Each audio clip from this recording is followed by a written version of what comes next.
So what do we learn this week about ally mill in modern? And oh man, overall we managed to win 2 out of 5 games, and it's just this. I don't know. This one was really sad for me. So I really love the idea of this deck, and I mean, there's some issues, graveyard hate, etc., whatnot, but I think there's some potential in this idea. But I feel like the deck we played wasn't exactly where it needs to be. It kind of feels like a first draft. Maybe someone played this and was trying out a bunch of different stuff, and as a result, it just has this really kind of clunky, unfinished feeling to it. So, going 2 wins in 5 matches obviously isn't the worst. It's not Mono Blue Mill bad, but it's not a great performance by any means either. And a lot of times it just felt bad. Like we really weren't doing anything. We were incredibly dependent on drawing our cards in the right order. And when we didn't draw all of our stuff in the right order, we had some serious issues and just didn't really even play Magic. So here are some of the things that I think really bothered me about the deck and could be improved to make the deck better. So first off, the plan of using Halimar Excavator with a bunch of clones and return to the ranks for the combo kill, it works. Like, it does work. You can get a Halimar Excavator out. If you can get back maybe 3 or 4 clones, you can win the game really easily. The problem is, the deck isn't really supporting the combo very well, so we had lots of times where one of two things would happen. We would either not find a Halimar Excavator, and then our Return to the Ranks are basically just dead cards. Halimar Excavator is the only card that can get things into our graveyard, so it's not like we can do anything with Return to the Ranks until we find Halimar Excavator, and then even when we find the Excavator, we have this weird tension if we don't have a Return to the Ranks, where we're like, well, do we mill ourselves and just hope we draw 1 of 4 Return to the Ranks? We don't have any, like, Eternal Witnesses or ways to get Return to the Ranks back from the graveyard, so we're literally just crossing our fingers and hope that we luck into Return to the Ranks. So I think that this combo was powerful enough, and it's not going to be tier by any means, but I think you could build a fairly functional deck around this combo, but it needs more support. You need Satyr Wayfinders or Grapple with the Past or something to start getting your graveyard full when you don't have an Excavator, because one of the most powerful things you could do would be to just mill into all your Excavators and a bunch of allies and get them back. But we're so reliant on drawing Excavator and then so reliant on getting Return to the Ranks that there was just so much clunkiness. And on the other hand, we also were just very reliant on drawing into Return to the Ranks, so we could support that as well with Eternal Witnesses or some way of getting stuff back from the graveyard. And then we could have a plan where we're just trying to kind of mill our graveyard full of stuff.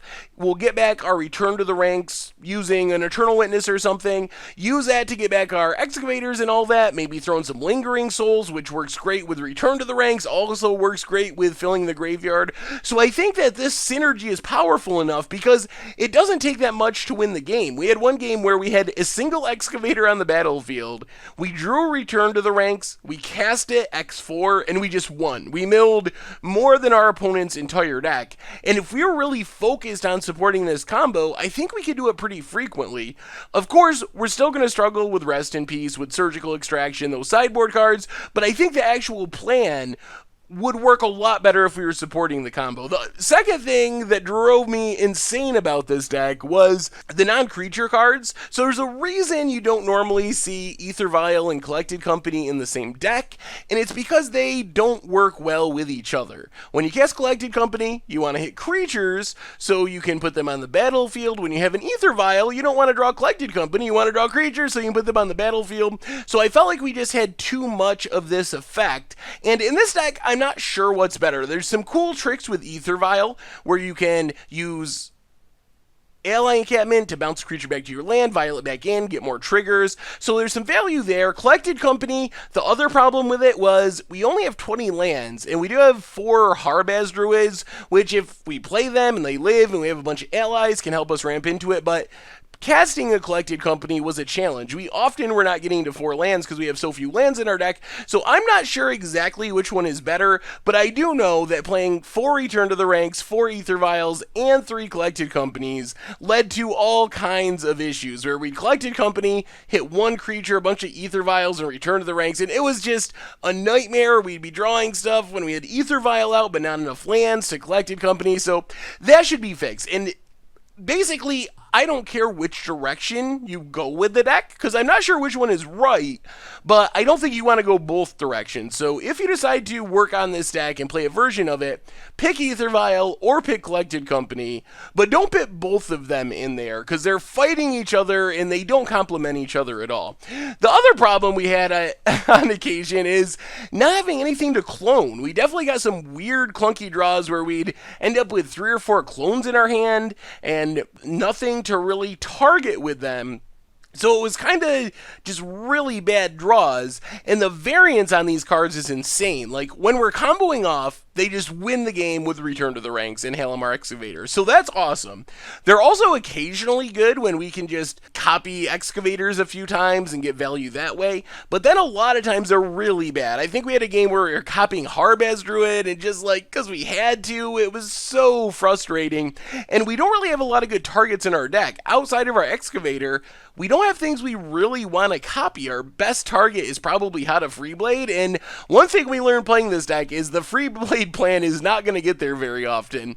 And that's kind of the last thing, is with Freeblade, it's such a powerful card in an aggressive ally deck. If you're playing Freeblade into Kazandu Blademaster, into, I don't know, a 3-drop ally or more 1-drop allies, you can do crazy things with Freeblade, and it's a great 1-drop. But in this deck, we got some weird draws where we'd be Freeblade, Harbaz Druid, 0 power ally, just like Return to the Ranks in hand, try to mill our opponent. So we kind of had this split focus. It felt like in some cases we were trying to kill our opponent in multiple ways based on what we got in our hand, and that's because everything was so scattered. We had like a bunch of combos in our deck, it felt like, but they didn't really work well together. And while the combos can win the game on their own if we draw the right cards in the right order, most of the time we just had endless clunkiness where we need to mill our opponent out, but we're trying to beat down with free blades, or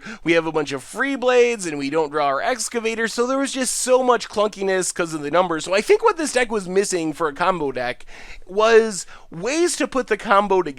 And I don't think we need actual tutors, but I think the biggest thing to do to improve this deck is to obviously decide on one, Ether Vial or Coco. I don't care which one you do, but cut down on those. But the biggest thing is building around and supporting the combo so we actually find it. And I think the easiest way of doing that is just playing stuff to fill our graveyard.